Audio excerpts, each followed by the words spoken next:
Bueno, muy bien. Creo que ahí era donde quedamos, ¿cierto? En los diferentes tipos de conocimiento.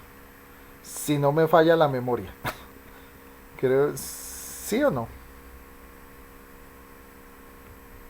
Creo que ahí fue donde quedamos, ¿cierto? Ahí, ahora me, ahora me embolaté. Bueno, listo. Y entonces, ahora vamos a pasar también en cómo clasifica él la ciencia, ¿sí? Algo que coincide también Aristóteles y Platón es que la ciencia es universal, necesaria, objetiva y causal, ¿sí? Se distingue porque hay ciencia de las cosas, de la experiencia y del mundo sensible. Bueno, entonces una de las características que él da de la ciencia es que no solamente hay ciencia de lo universal, sino de lo singular.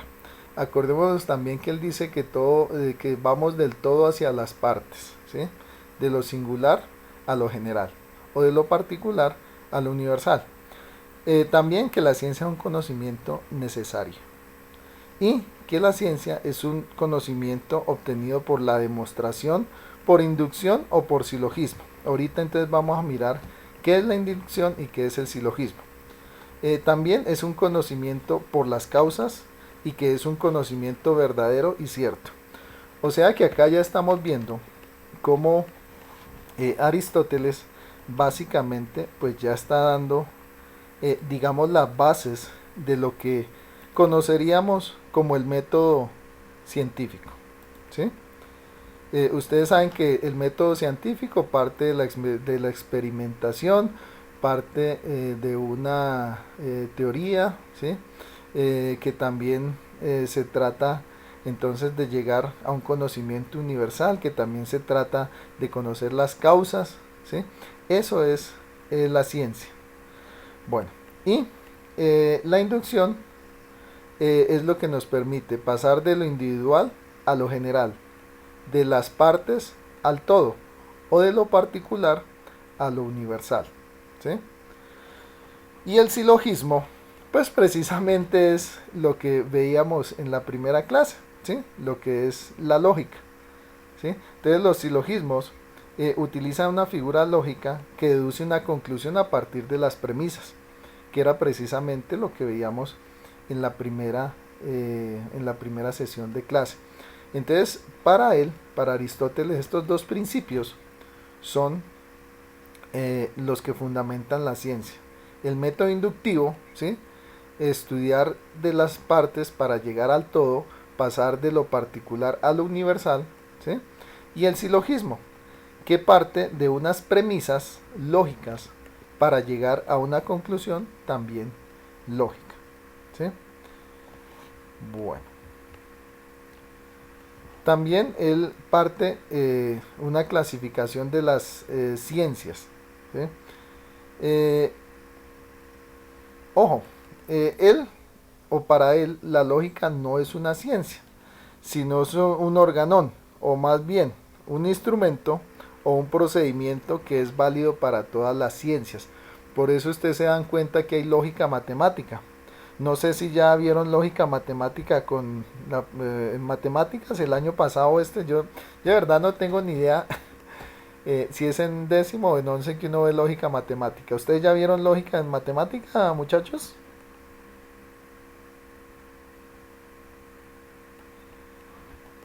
¿Sí o no? Profe, yo vi en décimo lógica matemática. Ah, bueno, Sí, profe. exacto. Entonces, como nos podemos dar cuenta, la lógica no es una ciencia como tal, sino es un instrumento, ¿sí? Que permite entonces desarrollar diferentes ciencias. Él dice entonces también que hay unas ciencias teóricas, ¿sí? Entonces está la física, la matemática y la metafísica, ¿sí? Eh, bueno, no sé si yo había alcanzado a explicar esta parte en el, bueno, si algo, bueno, si algo estamos reforzando ahí el conocimiento, ¿no? Están también las ciencias prácticas, ¿sí? Entonces él habla de la ética, que es una práctica encaminada a la acción, ¿sí? Y junto a la ética está la política. Y la ética política él lo define como la filosofía moral. Y si nos damos cuenta, pues es todo lo contrario a lo que es la política ahora. O sea, la política ahora es lo menos ético y lo menos moral que hay, ¿sí? Pero en la antigua Grecia la ética y la política eran precisamente esa filosofía moral, y la política tenía, digamos, muy buen concepto, no es lo que es ahora, ¿sí? También la economía es otra de las ciencias prácticas, ¿no? Que se encarga de la producción, del intercambio y del consumo.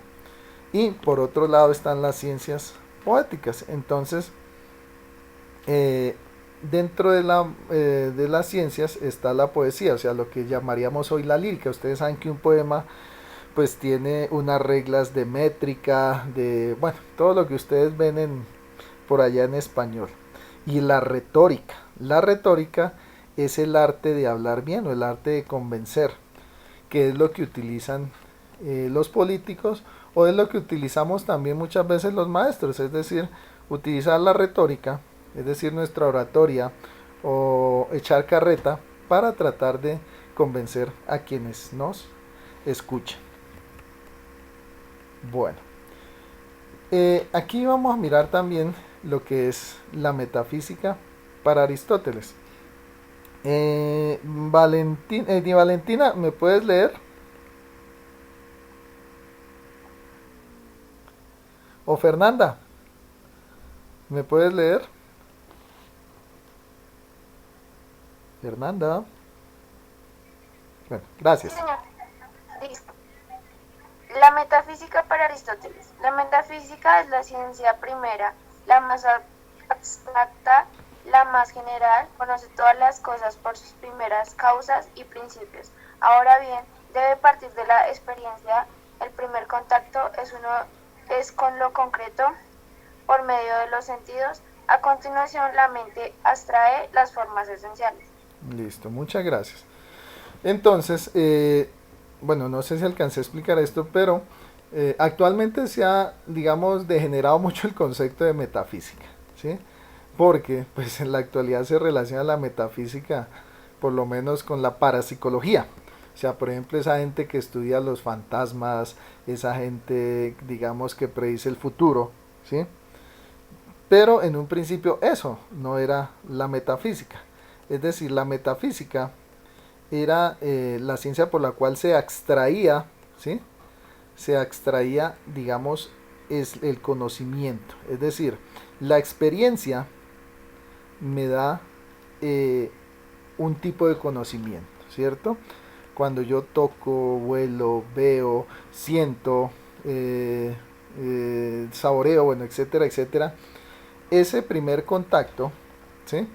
Genera precisamente unas ideas, ¿sí? Es decir, si yo, por ejemplo, nunca he probado, digamos, a ver, la vainilla, ¿sí? Digamos, nunca he probado la vainilla, ¿cierto?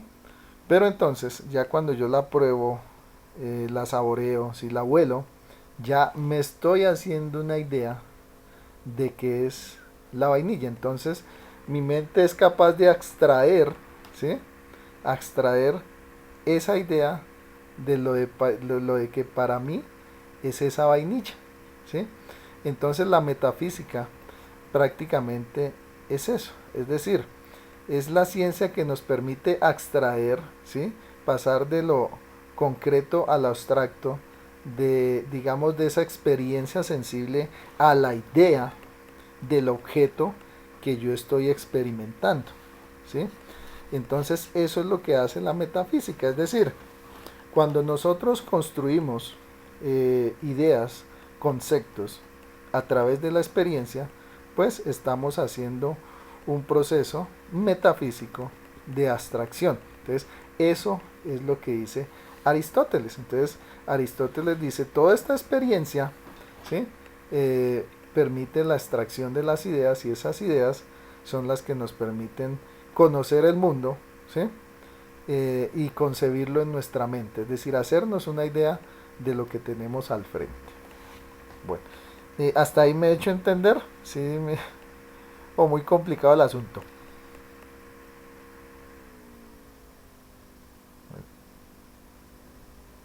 Muchachos, digan sí o no. Sí, señor. Bueno, Sí, señor.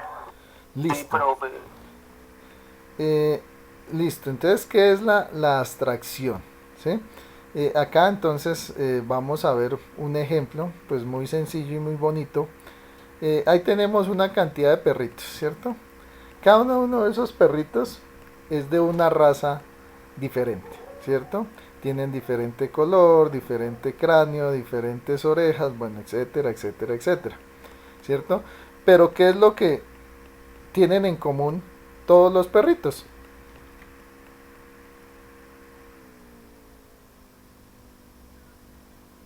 Que todos ladran, profe.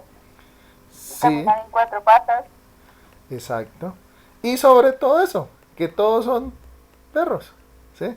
Y exactamente lo que tú me dices, entonces, aunque podemos físicamente se ven distintos, pues tienen unas características que son comunes, que andan en cuatro patas, muy bien, como tú lo dices, que todos ladran, bueno, etcétera, etcétera. Entonces, a pesar de que sean individuos distintos, precisamente yo al ver esas características que tienen todas estas razas, pues me permite entonces hacerme una idea de lo que es el perro, ¿sí?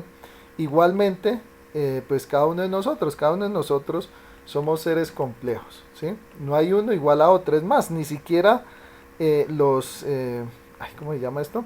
Los gemelos idénticos, ni siquiera los gemelos idénticos se puede decir que son iguales, ¿sí? A pesar de que físicamente dan igual, o sea, hay características que los hacen distintos, ¿sí?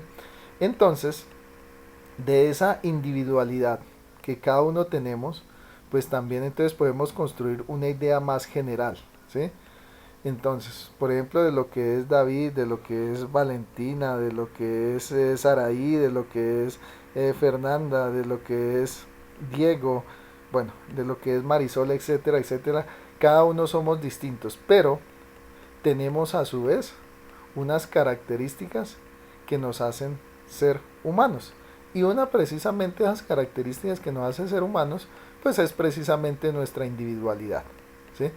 Es decir, el hecho de que cada uno seamos individuales, únicos, autónomos, eso hace parte de lo que es nuestra humanidad, o si no básicamente, pues seríamos robots, ¿no? ¿Sí? O sea, estaríamos cortados con la misma tijera. Y, por ejemplo, acá también esta idea de Aristóteles la adoptan también en la filosofía escolástica, ¿sí? La filosofía escolástica, ¿qué fue? Fue una filosofía que se dio en la Edad Media. ¿Se acuerdan? Bueno, vamos a un poquito de historia. ¿Se acuerdan, chicos?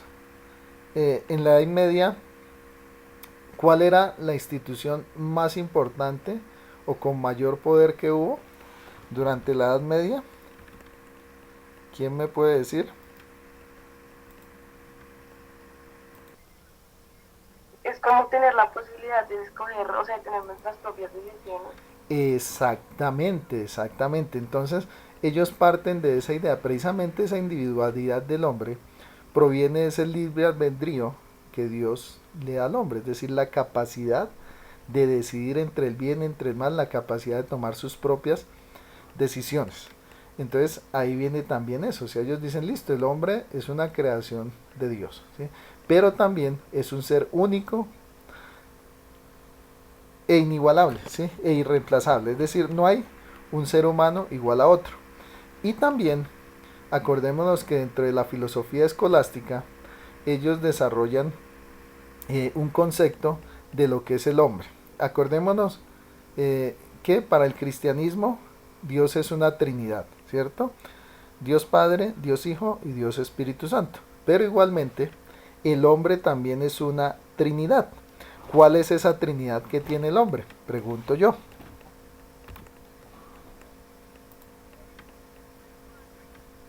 Cuerpo, alma y espíritu. Uy, muy bien, eso es Saraí, esta voladora, muy bien Saraí, entonces cuerpo, alma y espíritu, ¿sí? Igualmente, entonces se parte de eso, o sea, la abstracción del hombre, ¿sí? O sea, definir qué es el hombre, digamos en el caso de la filosofía escolástica, nos habla de eso, es decir, encontrar que el hombre es una unión, ¿sí? O es tripartito, es cuerpo, alma y espíritu. Entonces acordémonos que se dice que el cuerpo pues es la parte física, ¿sí? La parte material. Eh, el espíritu tiene que ver con el intelecto, las emociones y los sentimientos. Precisamente ese tipo de cosas que nos hacen único, ¿sí? El carácter de David no es igual al de Saraí o al de Fernanda o al de Diego. Bueno, o sea, cada uno somos distintos. Y el alma, pues es lo que al morir parte nuevamente con el creador. Entonces, en este aspecto, la filosofía escolástica, la filosofía de la Edad Media, también fue capaz de desarrollar esos principios fundamentales y también fue capaz de abstraer lo que es el hombre, ¿sí? Es decir, hay unas individualidades que nos hacen ser humanos, pero igualmente hay unos universales. Por ejemplo, ¿como cuáles? Que el hombre es una trinidad de cuerpo, alma y espíritu. Bueno. Aquí entonces también se puede decir que Aristóteles es el padre del método científico. Ustedes en biología supongo que ya habrán visto lo del método científico, ¿cierto?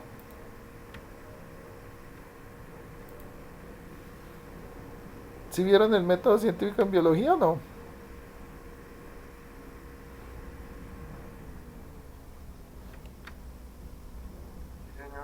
Ah, bueno.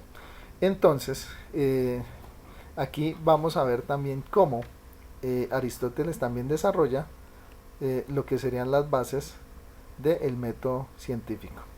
Entonces, en la columna, ¿sí?, del procedimiento científico tenemos los hechos. También tenemos los primeros principios, que son la demostración y el silogismo. Y todo esto, pues básicamente nos conducirá a una conclusión deductiva, ¿sí?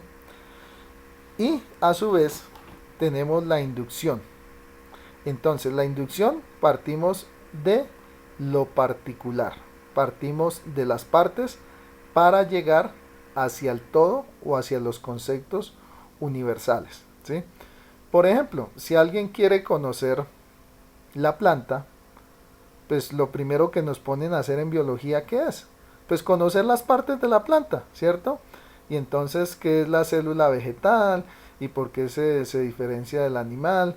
Y, por ejemplo, ¿cuál es la función del tallo? Etcétera, etcétera, etcétera.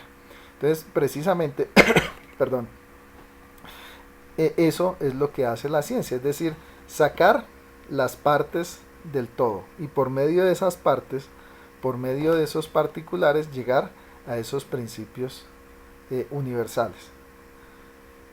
También se dice que hay principios que son evidentes y otros que son indemostrables.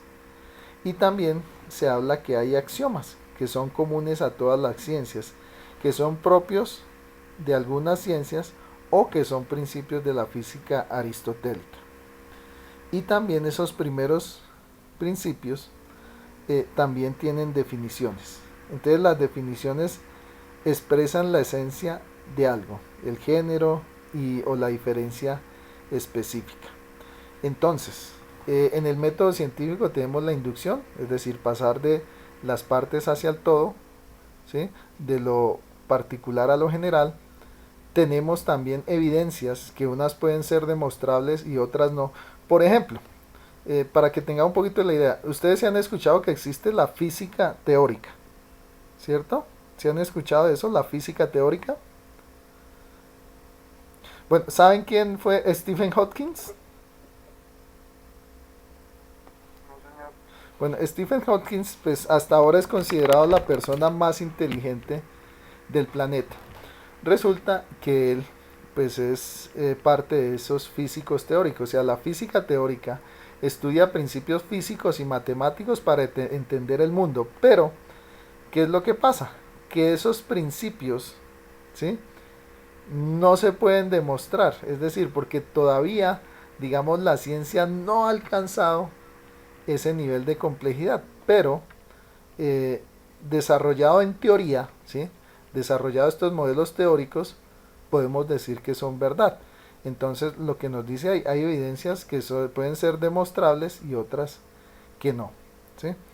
Eso también nos ayuda a construir definiciones, es decir, cuando yo estudio la planta, sus partes, sus células, pues ya puedo definir qué es una planta, ¿cierto?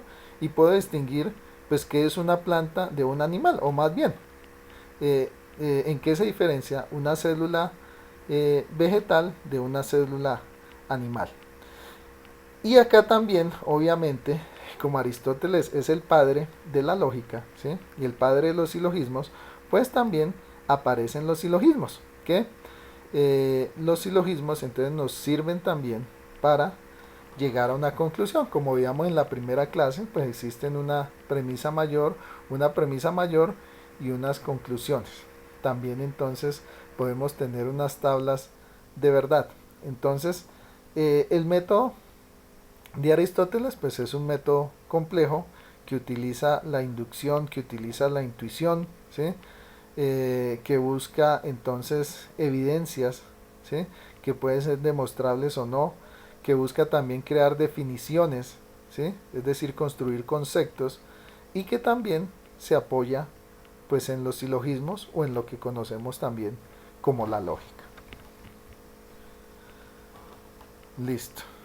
Aquí pues vemos nuevamente lo que son los silogismos. Acá pues no me voy a detener mucho pues porque ya tuvimos una clase, ¿sí? Sobre eso, y podemos ver entonces cómo se llevaría pues una lógica para llevar una conclusión. Entonces tiene un ejemplo muy sencillito: todos los animales son sensibles, sería la premisa mayor. La premisa menor: así que todos los gusanos son animales, ¿sí? Y la conclusión sería: luego los gusanos son sensibles. Entonces eso nos permite entonces también poder llegar a conclusiones.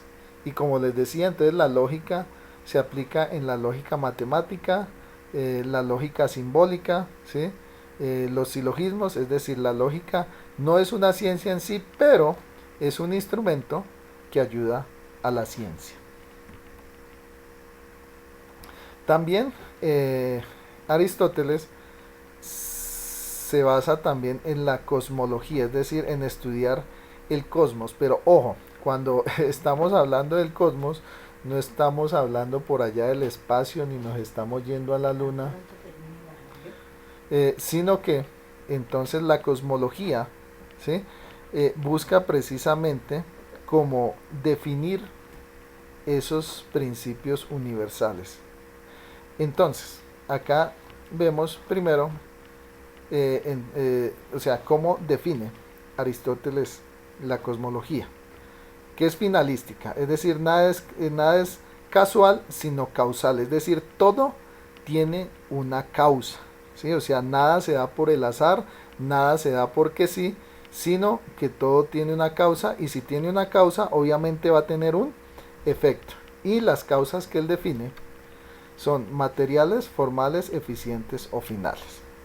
Todo está en movimiento, ¿sí? Como dice él, hay necesidad de un primer motor móvil. Por eso les decía también que durante la filosofía escolástica, que fue la que creó la iglesia en la Edad Media, pues estas ideas fueron maravillosas, ¿sí? Porque pues este motor inmóvil, ¿sí? Del cual parte todo, pues los filósofos escolásticos lo definieron como Dios. O sea, Dios es el motor en el cual parten todas las cosas. Entonces, si ven por qué ellos adoptaron esta filosofía escolástica de esta manera, o sea, por qué les sirvió tanto para, digamos, que religión y filosofía se unieran en uno solo. También por eso es que la iglesia en un principio era geocentrista. ¿Por qué? Porque la filosofía greco-romana, ¿sí? También era geocentrista, es decir, que la Tierra era el centro del universo, ¿sí? Y también pues le convenía a la iglesia, ¿por qué? Porque decía, si la Tierra es el centro del universo y el hombre es creación de Dios, está hecho a su imagen y semejanza, pues entonces el mismo el mismo mundo, el mismo universo, pues da cuenta de eso, ¿sí? O sea, el hombre es la máxima expresión de la creación de Dios y por eso, pues la Tierra es el centro del universo y por eso, entonces, el universo parte como centro de la Tierra. También se habla que el universo es finito y en él no existe el vacío, ¿sí?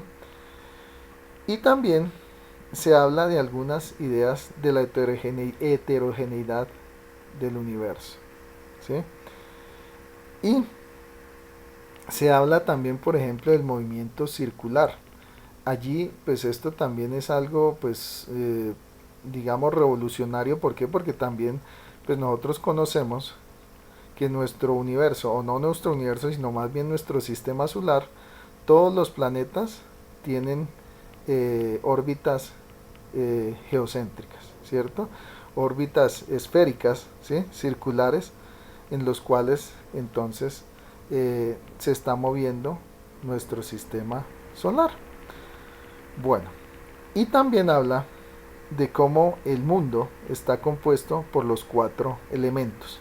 ¿Cuáles son esos 4 elementos? La tierra, el agua, el aire y el fuego. Que son corruptibles. ¿Por qué? Porque se transforman, ¿sí? Si aplicamos tierra, agua y fuego, podemos tener entonces un ladrillo o podemos tener una vasija, ¿cierto? Y también, digamos, el agua apaga el fuego, ¿cierto? Pero el fuego evapora el agua, ¿sí? Entonces, estos elementos son corruptibles, pero acá ese corruptibles quiere decir que se transforman, pueden transformarse. También, por ejemplo, pues todos sabemos los estados de la materia, ¿sí? Los estados de la materia entonces también permiten que la materia se transforma, que puede pasar de sólido a líquido, de líquido a gaseoso, bueno, etcétera, etcétera. Y por último tenemos la idea de ese motor universal, de ese acto puro, ¿sí? Que más adelante pues los filósofos escolásticos lo definirían como Dios, o sea, Dios es el motor de todas las cosas y el acto puro pues fue el acto de la creación. Entonces por eso es que la filosofía platónica y aristotélica pues pegó tanto con la iglesia, ¿sí? Si ustedes se dan cuenta pues sus conceptos prácticamente están que mandados a hacer para explicar también los principios del cristianismo. También unos conceptos del ser vivo. Entonces partimos de lo mismo, o sea, el movimiento, ¿sí? Está en todo lo que hay, ¿sí? Así nos parezca inmóvil, todo tiene un movimiento. Y también todo tiene un alma, ¿sí? Esa alma entonces también es lo que en esencia es el ser vivo, ¿sí? Entonces, por ejemplo, ahí habla de las 3 funciones, ¿sí? Que tiene el alma: una función nutritiva, ¿sí? Que hay alma vegetal, una función sensitiva, el alma animal, y una función pensante, el alma intelectiva humana. Y también pues esto pues es una idea que toma la iglesia, ¿cierto? ¿Por qué? Porque se dice que los únicos que tienen digamos la capacidad después de que mueren de ir al paraíso pues somos los seres humanos, ¿sí? Porque los animales y las plantas no son hechos a imagen y semejanza de Dios. Y acá entonces con esta filosofía aristotélica entonces se habla de los 3 tipos de alma, ¿no? El alma vegetal, que se dice que es función nutritiva. ¿Por qué? Porque pues todos nosotros nos nutrimos de las plantas, ¿cierto? O sea, sin las plantas no podemos vivir. Se habla de una función sensitiva, que es el alma animal, ¿sí? O sea, los animales sienten, ¿sí? Pero también tenemos otra función del alma, que es la función pensante, ¿sí? Entonces, los seres humanos somos los únicos que tenemos la capacidad de pensar y racionar. Pues esa idea se ha venido cuestionando, ¿no? Porque pues se ha logrado, por ejemplo, saber o conocer pues que hay animales aún que son capaces de hacer operaciones matemáticas, ¿no? y por ejemplo hay animales que se les ha podido enseñar a hablar o se les ha podido enseñar, digamos, a pintar. Entonces pues ahorita esa idea pues ha sido un poco cuestionada, pero pues hasta ahora el único animal capaz de racionar es el hombre, y eso se refleja también en la creatividad, porque digamos los animales podrían tener cierto grado de raciocinio, pero la creatividad sí es algo exclusivo de los seres humanos. Es decir, los hombres transformamos, los hombres creamos, ¿sí? Los hombres reinventamos. Eso es algo que no pueden hacer los animales. Bueno, y ya para concluir, entonces la ciencia es un conocimiento universal, necesario y demostrativo, que se puede, ¿cómo? Por la inducción o por los silogismos, o por el silogismo, que son los principios, es decir, inducción o la lógica, para que lo entendamos mejor. Y es causal, ¿por qué? Porque estudia las causas primeras y las causas finales, que pueden ser materiales, formales, eficientes o finales. Y que a su vez pues se dividen en dos tipos de ciencias: las ciencias teóricas, que estudian la materia y la forma, y la potencia y el acto. Entonces la materia y la forma estructuran de la sustancia y la generación y la corrupción. Por ejemplo, las ciencias como la biología, las ciencias de la tierra estarían dentro de esas ciencias. Y las otras ciencias de potencia del acto explican el movimiento, que aquí podíamos tener la física, ¿sí? La física que trata, por ejemplo, de entender cómo funciona nuestro mundo. Entonces, por ejemplo, tenemos la ley de la gravedad, bueno, y todas esas otras leyes físicas. Y están también las ciencias prácticas, que son menos rigurosas, obviamente porque estas ciencias teóricas pues usan la matemática, ¿sí? Que es una ciencia exacta, mientras que acá estas son ciencias más, digamos, como las ciencias sociales, por ejemplo, la materia que yo, las ciencias sociales básicamente son ciencias que no son rigurosas. Dentro de eso tenemos entonces a la ética, que busca entonces la felicidad y la virtud como el fin máximo. Y por otro lado tenemos a la política, que como les digo, para Aristóteles ética y política están unidas. Lastimosamente, pues en la actualidad la política no es ética y la ética no es política, ¿sí? O mejor dicho, los políticos no tienen ética. Entonces, esto es lo que define básicamente lo que es la filosofía de Aristóteles. Bueno, chicos.